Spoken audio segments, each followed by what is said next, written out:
Hey, this is Neil from Gradesavers, and today we're doing a video walkthrough of question 25 from section 7.2. This question reads, what is the definite integral from 0 to pi over 3 of e to the x times sine x dx? And since we're in section 7.2, we'll be doing this question using integration by parts. Now, this question is one of the more tougher ones just because of the way this integral works out, so we're going to go through this step by step.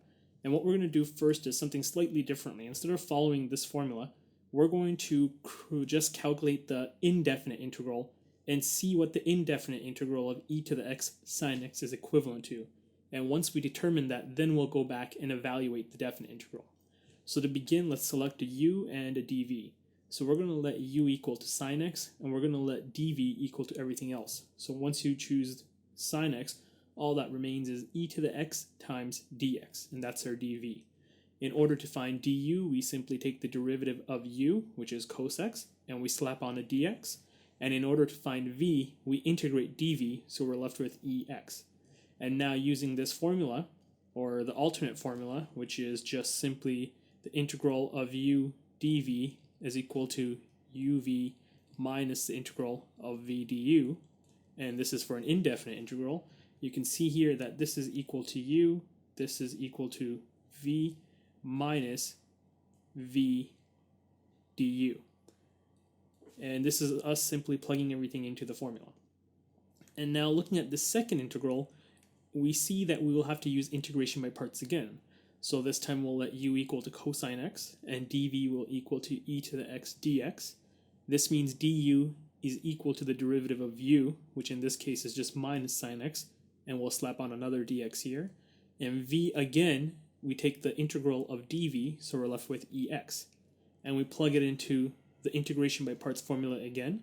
So this is our u, or this is our second v, and this is v, and this here is our du. And we should make sure that we use brackets. So there's a bracket here and a bracket here that I forgot, because there's a negative sign that exists outside of this integral. So this negative sign applies to this entire formula here. And the first thing we're going to do is we notice there's a negative here, so we can bring it out to the front, and a negative times a negative becomes a positive. So this integral reduced to a positive integral of e to the x sine x dx. And the last step we're going to do here is we're going to expand this negative sign into the bracket, so we get sine x e to the x minus cos x e to the x minus the integral of e to the x sine x dx. And it turns out this integral will bring it to the left side.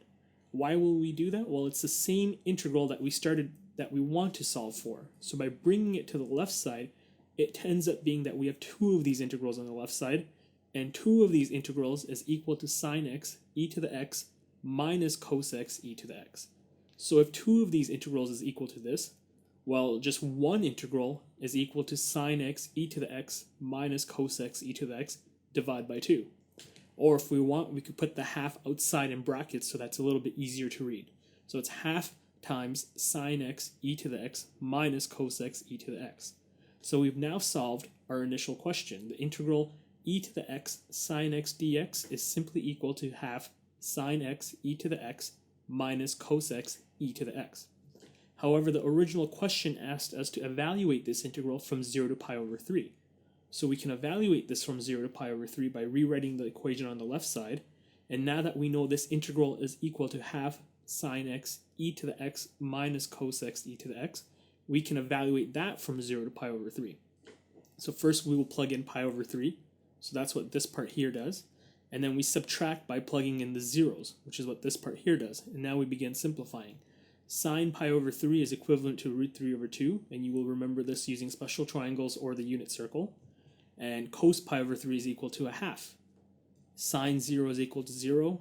E to the 0 is 1. So this becomes simply 0 when we simplify this. And 1 times 1 will just become 1, which is what the next line shows us. The next line, we also factored out a couple of common factors here. We factored out an e to the power of pi over 3, but we also factored out a half. So this half here is this half here. We factor out the half that was common in both of these terms here, and we factor out e to the pi over 3, so we're simply left with root 3 minus 1. And this right side here, because this went to 0, we were left with negative half times negative 1. And the final line, which we use to get to our final answer, is just the final simplification. 1/2 times 1/2 is 1 over 4. And e to the pi over 3 remains, and so does the root 3 minus 1, and this becomes plus half. And this is the final answer. Hey, thanks for watching. Grab the PDF from below, and remember the best way to study is to join the Grade Savers review sessions.